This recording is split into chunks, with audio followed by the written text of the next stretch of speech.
Mirë se vini në programin Doktori në familje. Jemi sërish bashk për të diskutuar për probleme shëndetësore që na shqetësojnë. Sot do të flasim për ndikimin e hipertensionit në goditjen e tru. 1 në 3 persona kanë presion të lartë të gjakut dhe nuk e dinë që vuan nga kjo sëmundje. Duke qenë se është një sëmundje e heshtur, duhet që gjithkush nga ne, dhe pse nuk vuan nga hipertensioni, duhet ta mas atë të paktën 1 herë, 2 herë në vit, për të shmangur komplikacionet që ai shkakton. Për të folur për ndikimin e hipertensionit në goditjen e tru, kam të ftuar në studio zonjën Ava Gendera, infermiere e lartë në master leadershipi në infermieri. Ajo punon në spitalin Maqedoni në Kaliforni, në departamentin e insultit cerebral. Mirë se vini në studion ton. Welcome in our studio. Thank you for having me today. Faleminderit që më keni ftuar të flas për diçka kaq të rëndësishme për njerëzit. A mund na tregoni çfarë është presioni i lartë arterial dhe cilat janë vlerat normale të tij? Hypertension is the rate of flow of blood through an artery. And if there's Hipertensioni është shtypja e lartë e gjakut në arterie. Nëse ka ndonjë bllokim, ky shkakton tensionin. Tensioni normal i gjakut zakonisht është nën 120 me 80, ndërsa hipertensioni është mbi vlerat 130 me 90. Sipas statistikave, sa shpesh është në botë hipertensioni? 75 million Americans, 32%, usually suffer from hypertension. 72 milion Amerikanë, 32% e njerëzve zakonisht vuajnë nga hipertensioni. Në Shqipëri, statistikat në vitin 2014 raportuan se 49% të shqiptarëve vuanin nga hipertensioni. Hipertensioni zakonisht sjell goditje në tru. We're taking blood pressures. And I noticed that the majority Kur po punoni me komunitetin në Shkodër, po masim tensionin e gjakut, dhe atje vura re se shumica e shqiptarëve që erdhën për të matur gjakun, tensionin e gjakut e kishin të lartë. Pra, nëse nuk vizitohen te mjeku për këtë, kjo do të sjellë goditje në tru. It could eventually lead to stroke. Cilat janë simptomat që paraqet një pacient me hipertension? Okay, so a lot of times people don't know that they have hypertension and they just go in to see a doctor for Shpeshherë njerëzit nuk e dinë që kanë hipertension dhe thjesht shkojnë te mjeku për kontroll. Disa njerëz kanë simptoma, për shembull, dhimbje në krahëror, duket si presion në krahëror ose sikur nuk mbushen dot me frym. Ndjejnë shtrëngime në krahëror dhe janë rrajet e forta të zemrës që shkaktojnë këtë. Zakonisht njerëzit i shmangin simptomat dhe vazhdojnë jetën. Por hipertensioni do të përkeqësohet nëse nuk trajtohet me ilaçe. The flutter in the chest or the pressure. So usually people ignore the symptoms and they go on in life and the hypertension will get higher if not treated with medication. Kontrollet e rregullta te mjeku do ta zbulojnë këtë dhe do ta paralajmërojnë hipertensionin ose do ta mbajnë në kontroll. And prevent hypertension or keep it managed. Atëherë në këto raste si veprohet, si mjekohet pacienti? Well, the doctor has to determine what stage of hypertension, because there's pre-hypertension where the systolic Mjeku duhet të përcaktojë se në cilën fazë është hipertensioni, sepse kemi hipertensionin primar, ku vlerat maksimale janë mbi 130 dhe 140, dhe vlerat minimale janë midis 80-s dhe 90-s. Greater than 140 over 90. And with that blood pressure, it usually Problemi me tensionin e lartë të gjakut bën që të ndjeni sikur nuk mbusheni dot me frym për shkak se zemra ka vështirësi për të pompuar gjak për trurin. Beating or working very hard to pump blood to the brain. Jemi duke folur për ndikimin e hipertensionit në goditjen e tru. Me ne sot në studio është zonja Ava Gendera, që punon në spitalin Maqedoni në Kaliforni, në departamentin e insultit cerebral. Në pjesën e parë të programit treguam çfarë është presioni arterial dhe cilët janë vlerat normale të tij. Kur themi që një person vuan nga hipertensioni, simptomat e hipertensionit, si mjekohet ai? Vazhdojmë bisedën me zonjën Ava. Kur vëren shenjat e para të shfaqjes së hipertensionit në cilën moshë të pacientëve? The age group that hypertension is more prevalent in is greater than 50. Grupi moshës kur hipertensioni është më dominues është mosha mbi të 50-tat. Ata që janë 80 vjeçë kanë më të natyrshme të kenë tension gjaku më të lartë se 140 me 80. Kjo sepse ata kanë pasur më shumë kohë për të formuar kolesterolin në arterje. Only because they've had more time to it's called like cholesterol or plaque that forms in the arteries, and this is what causes the blood to not flow well. Kolesteroli bën që gjaku të mos qarkullojë mirë. Dhe kur gjaku nuk qarkullon mirë në arterje, kjo parandalon qarkullimin e mirë të gjakut në tru, ku fillon edhe goditja. Starts. It's your thinking, your thought process, your motion, your emotion, it all is in the brain. And so when blood doesn't flow lidhet me procesin e të menduarit, me emocionet, me çdo gjë në tru. Kështu kur gjaku nuk qarkullon mjaftueshëm ose siç duhet në tru, qelizat vdesin. Kur qelizat e trurit vdesin, kjo shkakton goditjen. So 50 Prandaj është e nevojshme që njerëzit që janë mbi 50 e lartë duhet vizitohen te mjeku më shpesh për të menaxhuar tensionin e gjakut. Very important. Çfarë shkakton hipertensioni? Hypertension is the blood flowing normally through the arteries. Hipertensioni është qarkullimi normal i gjakut në arterje.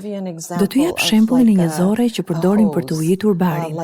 Kur gjaku qarkullon në zorë, copëza të ndryshme ngecin në muret e zorrës. Dhe shtimi i atyre copëzave në enët e gjakut mund të jetë kolesterol nga ushqimi që ham. Do me thënë, në muret e enëve të gjakut formohen copëza. And the buildup of those particles, like in your blood vessel, it could be cholesterol from the foods we eat. They get trapped on the walls. And me kalimin e kohës formohen disa pllakëza. Kjo e pengon gjakun që të qarkullojë lirisht në zemër përmes arterjeve për në tru. Kur nuk arrin në tru, kjo do të thotë se nuk ka ushqyerje të qelizave në tru. And to the brain.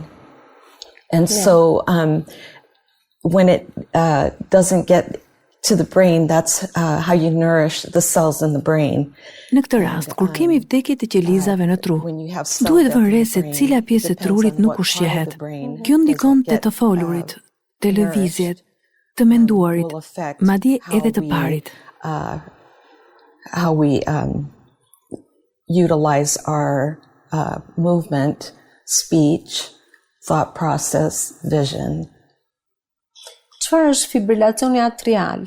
Atrial is when the heart quivers. Okay, so you have a heart like this, okay?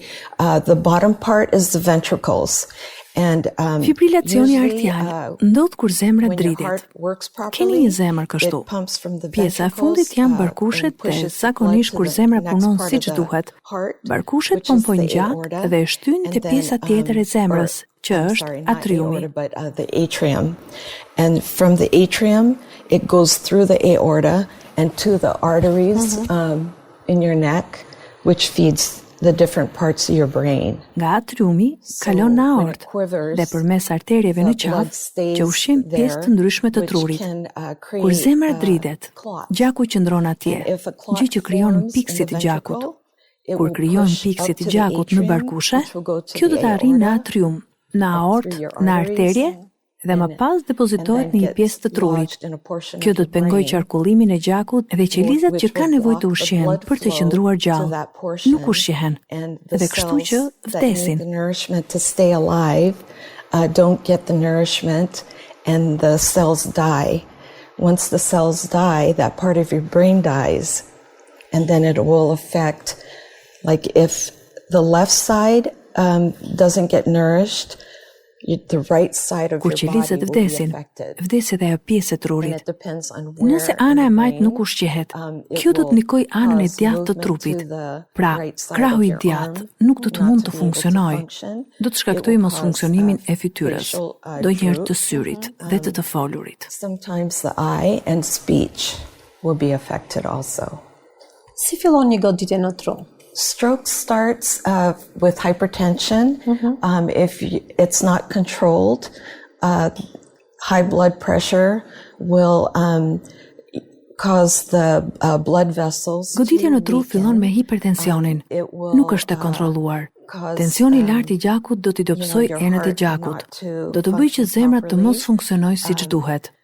Zakonisht goditja në tru vjen nga keq ushqyerja, duhanpirja, alkooli dhe mungesa ushtrimeve fizike. Drinking,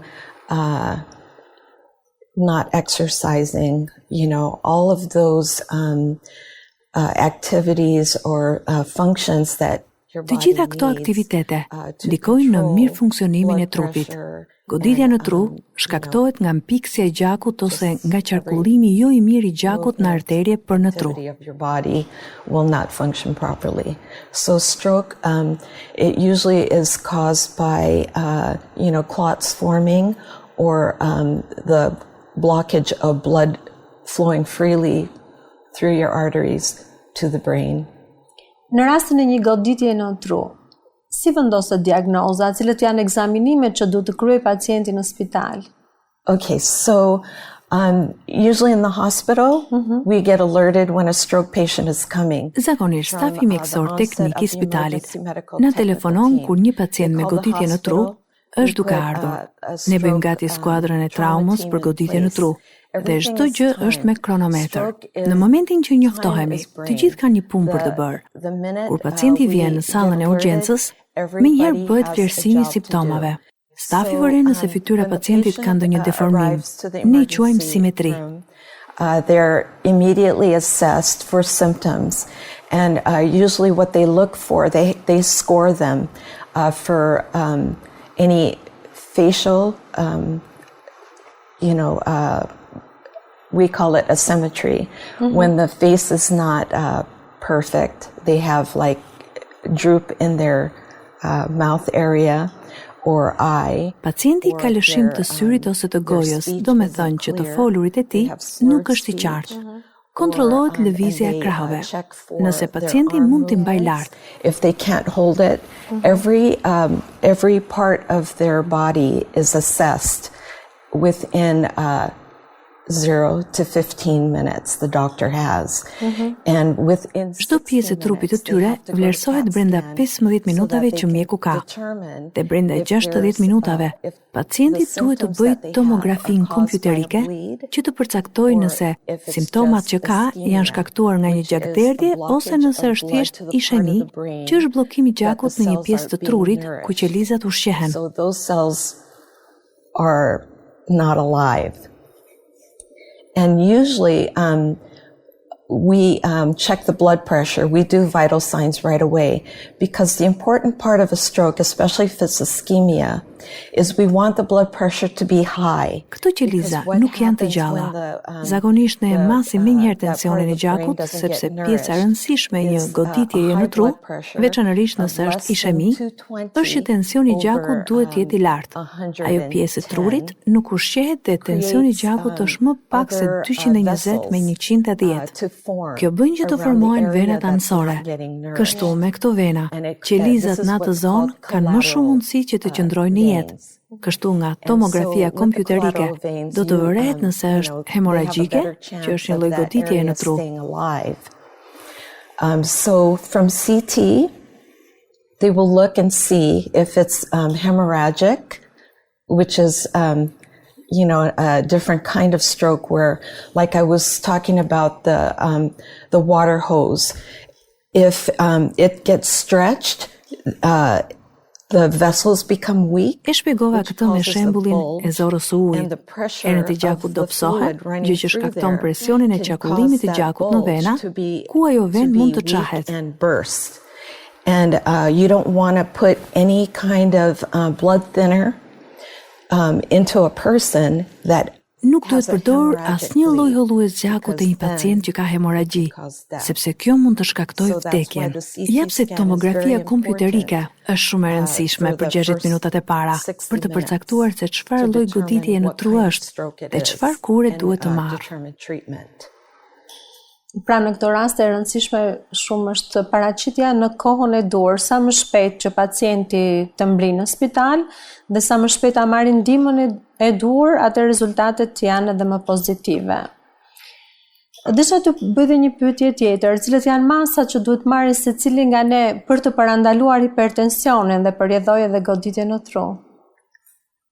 To prevent hypertension and a possible stroke would be very first thing, the easiest thing for everyone. Për të parandaluar hipertensionin dhe goditjen në tru, gjëja e parë dhe më e lehtë që të gjithë mund të bëjnë është që të tregojnë kujdes me atë që hanë. Konsumoni sa më pak karbohidrate. Kjo është mënyra më e mirë për të filluar. Ushtrohuni çdo ditë. Nuk po them që ta eliminoni plotësisht përdorimin e alkoolit, por mund ta reduktoni. Because that's not realistic. To limit alcohol consumption, to stop smoking, because cigarette or tobacco in any form. Ndaloni duhanin. Duhani shkakton shumë stres dhe ankth. Masni tensionin e gjakut.